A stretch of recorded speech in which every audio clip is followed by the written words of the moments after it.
with technology and human capital. Boleh tepuk tangan saya meriah.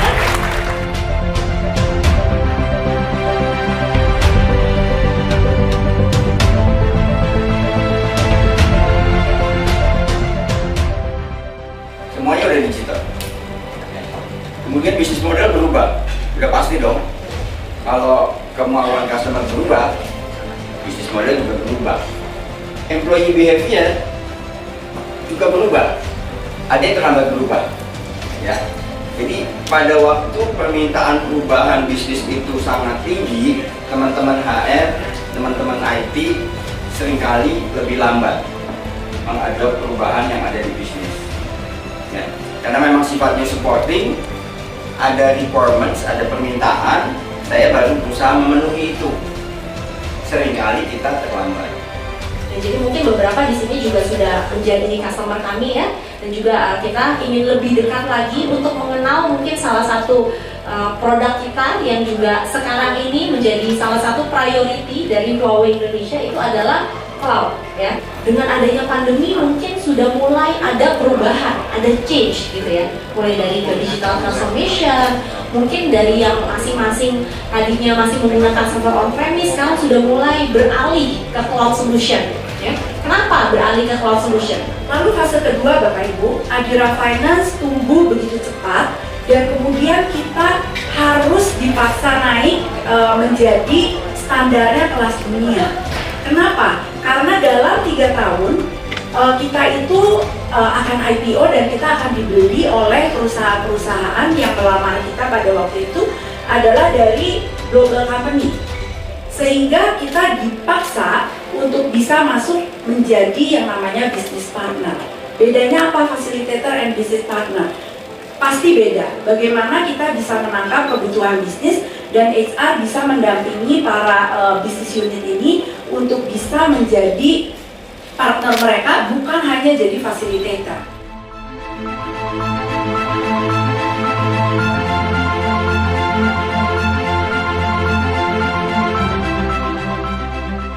Saya terjun ke operation company, jadi tahu betul bagaimana permasalahan yang dihadapi oleh human capital, bagaimana sistem diharapkan mendukung permasalahan-permasalahan di lapangan, karena bicara HR itu tidak hanya sekedar untuk absen, tapi juga untuk menghitung gaji dengan benar, menghitung sesuai regulasi ya, BPJS-nya, kemudian pajaknya juga gitu. Nah, hal-hal yang seperti itu yang memang kita gali dan kita bangun ProHC. Nah, mungkin untuk sedikit highlight juga bahwa Exap ini, solusi HR Exap ini sudah ada sejak 2019 sebetulnya. Hanya saja kami melakukan improvement dengan keunggulan-keunggulan baru yang kami gagas itu, salah satunya adalah multi company.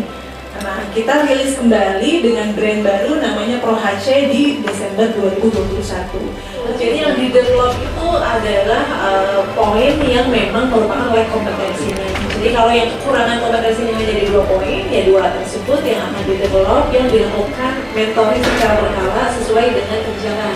Kalau diantar aja ada 4 kali ya Bu ya, 4 bulan gitu ya Bu ya. 4 bulan.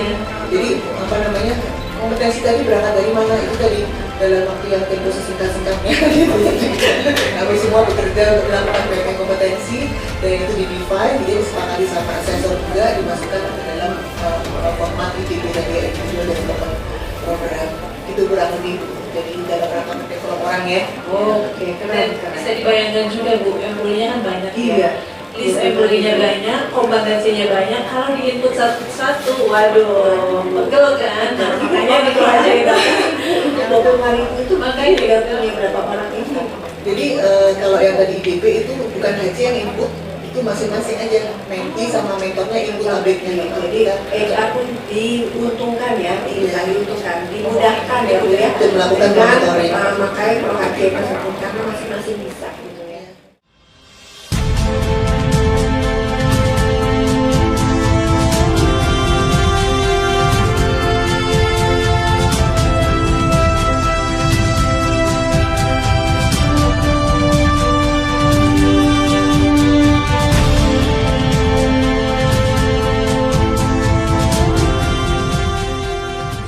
kalau kita lihat di sini Huawei Pod. Jadi Huawei Pod itu juga salah satu dari 6 lini bisnis dari Huawei. Dan dengan tagline kita yaitu Everything as a Service, di mana kita nggak cuma jual dari sisi IaaS, infrastructure as service, kita juga ada jual dari sisi platform as service dan solution as service. Begitu dibeli, baru dipakai tahun pertama maksimal di 30%. Jadi kelihatan IT itu cost-nya besar sekali. Banyak yang tidak terutilisasi. Makanya di sini dibilang kalau dengan cloud, dengan teknologi yang ada, kita mampu menggunakan teknologi ini sebagai satu solusi untuk menjawab kebutuhan bisnis kita. Dibilang IT itu akan menjadi sangat lincah, cukup agile. Dia pakai seperti yang dia perlu saja. Komunitas platform GoXML ini cara follower, cara pengikut menunjang organization speed. Ya. Kalau kita sebagai follower santai-santai aja, speednya organisasi tidak akan tercapai. Berikutnya, leaders. Ya. Semua leader yang disebut leader di sini adalah leader di setiap level. Ya. Tapi terutama topnya. Ya. Yang pertama perlu dilakukan adalah inculcate culture, speed. Ya. Menanamkan budaya kecepatan. Ini mirip pada waktu kita menanamkan budaya perusahaan. Semua departemen, semua itu disosialisasikan semuanya. Ya. Culture speed juga seperti itu. Ya. Decision and execution. Ya. Ada seorang profesor dari India namanya Muhadir Sadri, itu dia menyebutkan speed of pivot. Ya. Jadi kalau kita ingin disetujui mesti konkret, dan konsepnya anak buah follower itu kan membantu atasan, bukan ngerepotin atasan. Nah ini konsep ini saya tertarik. Jadi bukan bawahan itu datang bawa masalah, atasan ribut, masalah ribut antara tetangga di bawah atasan, tetangga duduk misalnya di tetangga dalam departemen. Itu salah satu contoh seperti itu. Kemarin kemudian extra merit attitude. Itu konsep yang bagus banget, Bapak Ibu sekalian. Kenapa? Kadang-kadang dalam bisnis mungkin HR yang akan ngerasain. Kadang-kadang orang dikasih job satu dengan jabatan misalnya supervisor atau manajer lah. Biasanya manajer BK1 departemen. Kadang-kadang dikasih tambahan job, lu pengen departemen ini deh, itu kan departemen manajernya nggak ada atau resign, itu suruh doubling. Yang muncul apa dari karyawan? Pilar atau kerangka ya. Jadi kalau tadi Pak Doni ibaratkan F1, mungkin saya mau cerita semacam sasisnya gitu ya. Karena speed nggak bisa juga kalau nggak punya kemampuan bermanuver, nggak punya kemampuan untuk ngerem berbelok dengan tanpa mengurangi kecepatan gitu ya. Jadi ada hal-hal yang juga harus dilengkapi. Di antaranya kami memiliki apa yang kami sebut dengan 4 pilar yang menjadi penopang bisnisnya Antaraja. Yang pertama itu adalah model bisnis. Ya sudah pasti semua bisnis pasti berharap untuk menjadi bisnis yang langgeng, yang mumpuni, yang sustain.